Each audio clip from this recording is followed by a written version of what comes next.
ओम अज्ञानतिमिरन्धस्य ज्ञानाञ्जनशलाकया चक्षुरुन्मिलितं येन तस्मै श्रीगुरवे नमः। जय श्री कृष्ण चैतन्य प्रभु नित्यानंद श्री अद्वैत गदाधर श्रीवासादि गौर भक्तवृंद। हरे कृष्णा कृष्ण कृष्ण हरे हरे, हरे राम राम राम हरे हरे। हरे कृष्णा। श्रीमद् भगवद गीता अध्याय 1 श्लोक नंबर 26।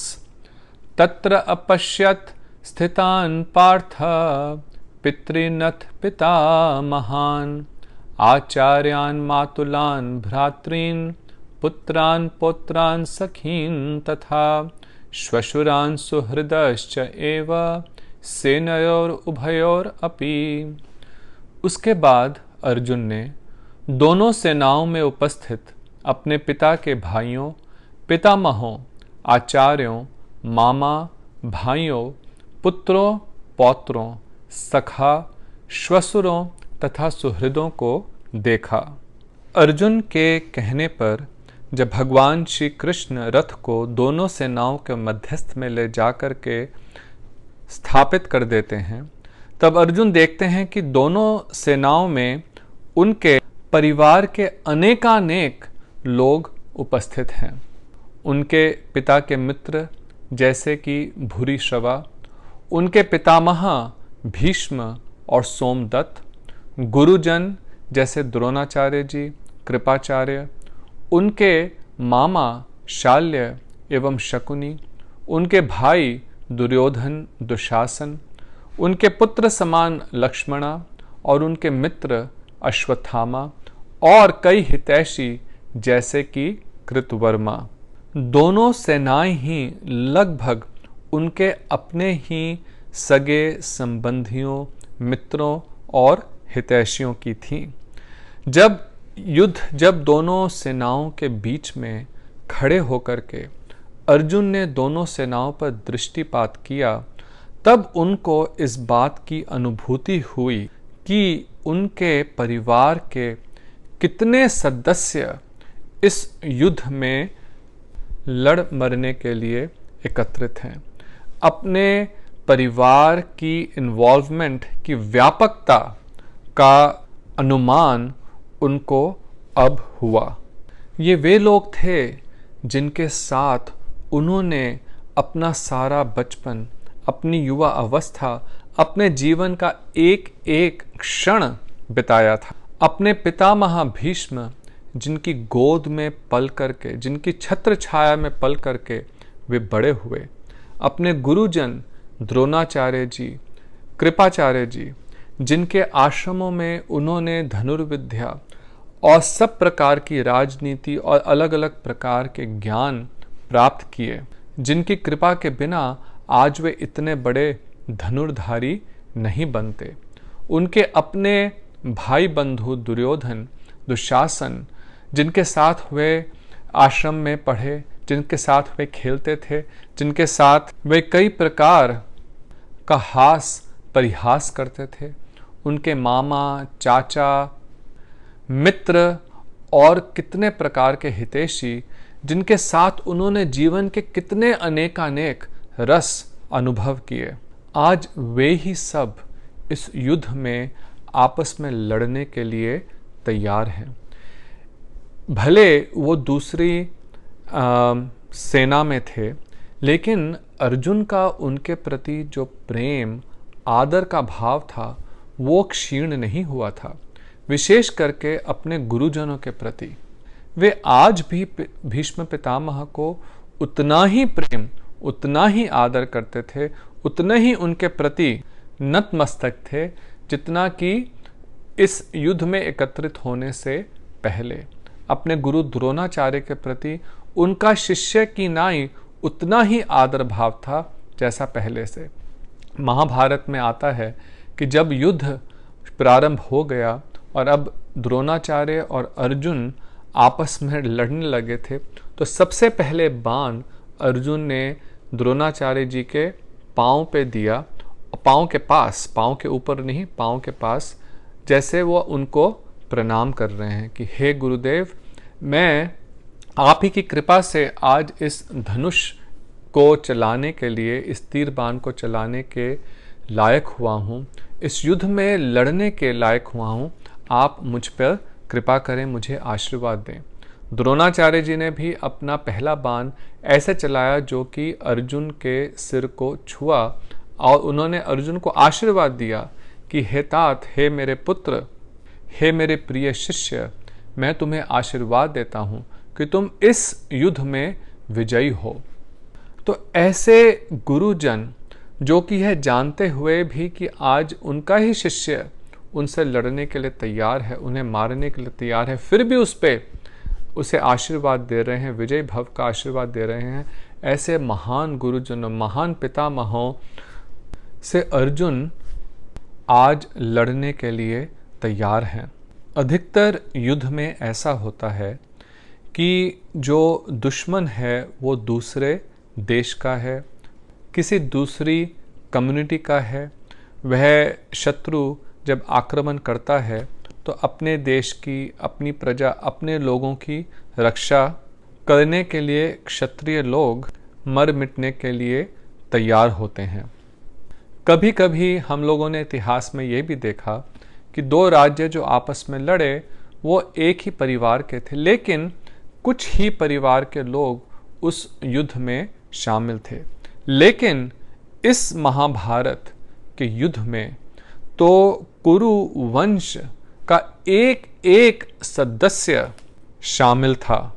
ऐसा युद्ध ना तो पहले कभी हुआ था और शायद ही आगे कभी नहीं होगा, जिसमें एक ही वंश के, एक ही परिवार के सभी सदस्य और उन परिवारों के जितने भी मित्र, बंधु, बांधव, हितैषी सभी आपस में वहीं एकत्रित थे एक दूसरे से लड़ने के लिए। यह एक ऐसा युद्ध था जो इतिहास के रुख को बदल देने वाला था। जब हम अपने ही भाई बंधुओं के साथ किसी झगड़े में हों या उनसे कोई वाद विवाद हो, तो उस समय हम कैसे व्यवहार करें, उस समय हमारी ड्यूटी क्या है, यह एक बहुत बड़ा प्रश्न है। अब देखिए अर्जुन का क्या व्यवहार होता है। श्लोक नंबर 27।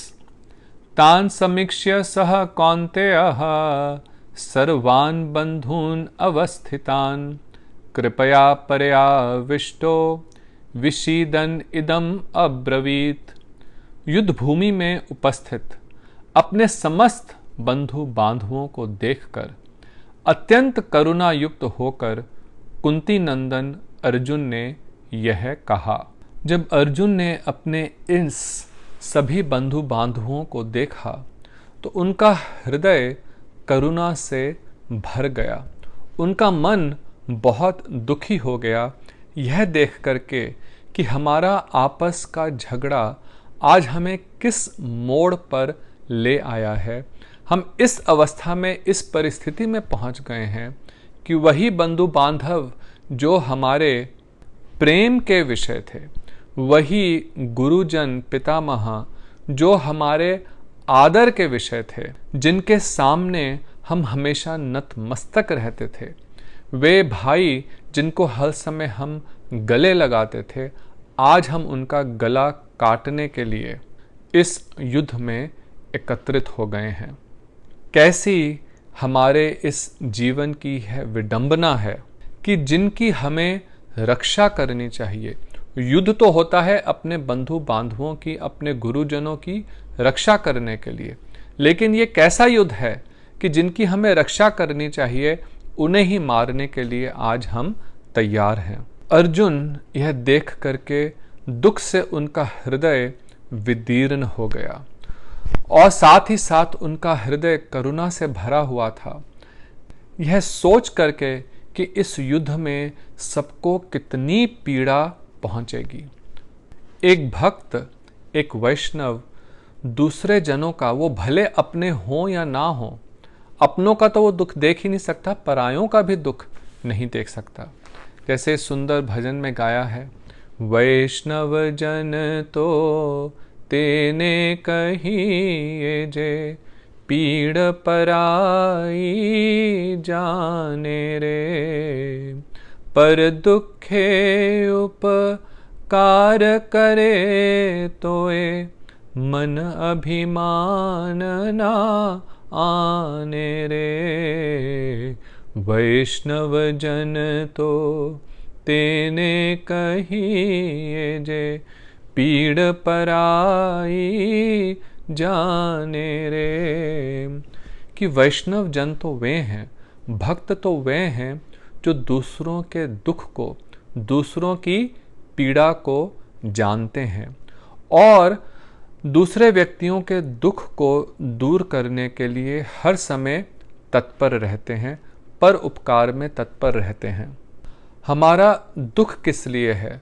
दुख का मूल कारण है अज्ञानता। भगवान से हमारा क्या संबंध है? हमारा जीवन का वास्तविक उद्देश्य क्या है? सुख की प्राप्ति हमें कैसे होगी? इस अज्ञानता के कारण ही हम दुख में रहते हैं, इस संसार के मरण चक्र में फंसे रहते हैं, जन्म मरण के चक्र में। और भक्त जो है, जो वैष्णव है, इस अज्ञानता को दूर करने के लिए हमेशा तत्पर रहते हैं।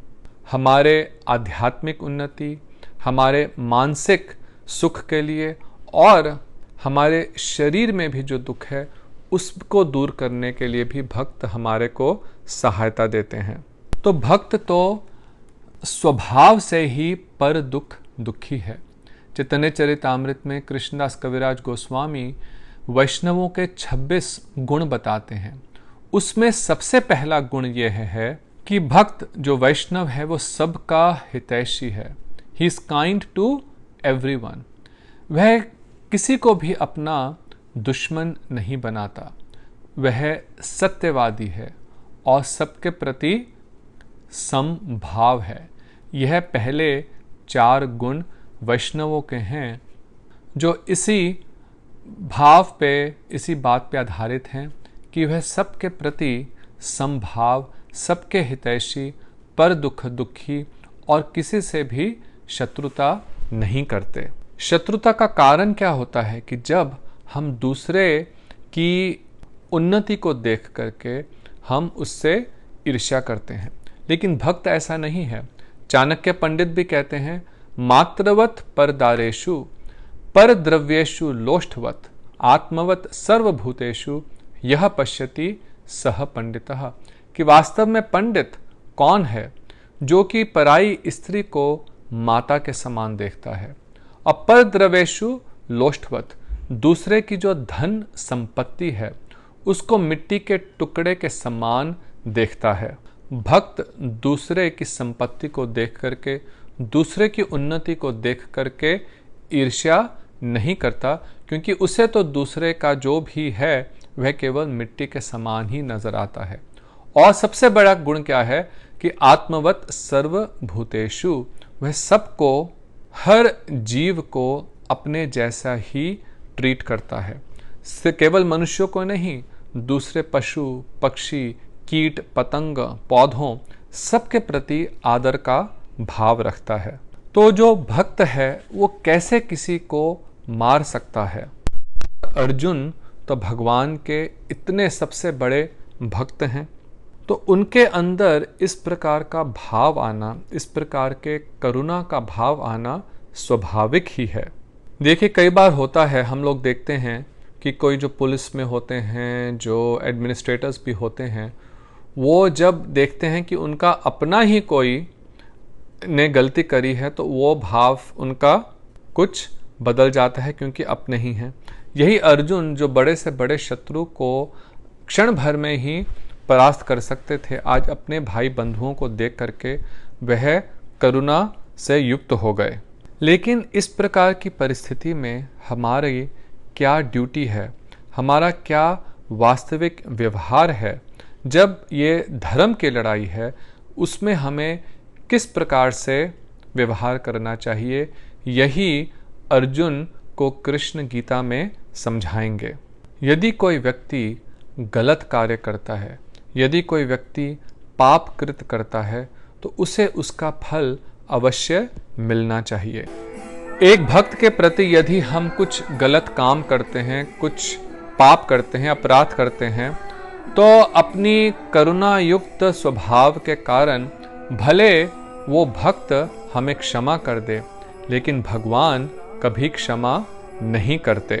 कौरवों ने पांडवों के प्रति बहुत घिनौना अपराध किया था, पाप किया था, तो यहाँ अर्जुन तो वो सब भूलने के लिए तैयार हैं, लेकिन कृष्ण भूलने के लिए तैयार नहीं हैं। वे वास्तविक धर्म का क्या मार्ग है वह अर्जुन को समझाएंगे। लेकिन अभी अर्जुन की परिस्थिति क्या है, वह कृष्ण को क्या कहेंगे, इसकी चर्चा हम अगली बार करेंगे। तब तक के लिए हरे कृष्णा, राधे राधे। आपका दिन बहुत मंगलमय हो।